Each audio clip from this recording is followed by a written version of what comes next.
বাদ্যের তালে তালে বর্ণাঢ্য র্যালি। বিএনপির চেয়ারপারসন বেগম খালেদা জিয়ার ভূমিকায় র্যালির নেতৃত্ব দেয় ছোট্ট এক শিশু। যুবদলের ৪৭তম প্রতিষ্ঠা বার্ষিকী উপলক্ষে চারপাশে বিরাজ করে আনন্দ ঘন এক পরিবেশ। মঙ্গলবার সকালে মাদারীপুরে বের হয় বর্ণাঢ্য র্যালি। এদিকে বিকেলে শহরের স্বাধীনতা অঙ্গনে জেলা যুবদলের আহ্বায়ক ফারুক ব্যাপারীর উদ্যোগে আয়োজিত যুবদলের প্রতিষ্ঠা বার্ষিকী অনুষ্ঠানে যোগ দেন কেন্দ্রীয় বিএনপির সহ গণশিক্ষা বিষয়ক সম্পাদক আনিসুর রহমান তালুকদার খোকন।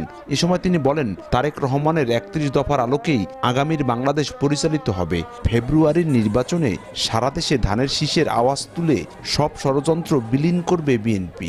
দেশ গঠনে, রাষ্ট্র গঠনে আগামী দিনে জনাব তারেক রহমানের যে ৩১ দফা, সেই ৩১ দফার আলোকেই চলবে আগামী দিনের বাংলাদেশ।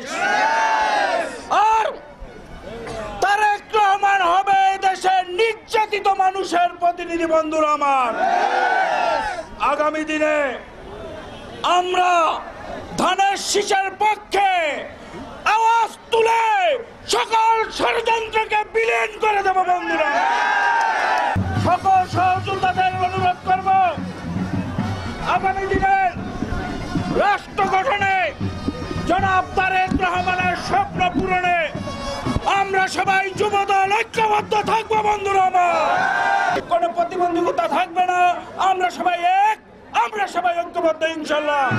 এ সময় উপস্থিত ছিলেন মাদারীপুর জেলা বিএনপির আহ্বায়ক অ্যাডভোকেট জাফর আলী মিয়া, সদস্য সচিব জাহানদার আলী জাহান, যুগ্ম আহ্বায়ক মিজানুর রহমান মুরাদ, জেলা স্বেচ্ছাসেবক দলের সভাপতি সাদাত হোসেন হাওলাদার, জেলা যুব দলের আহ্বায়ক ফারুক ব্যাপারী সহ অনেকেই। সঞ্জয় কর্মকার, অভিজিৎ, সময় সংবাদ, মাদারীপুর।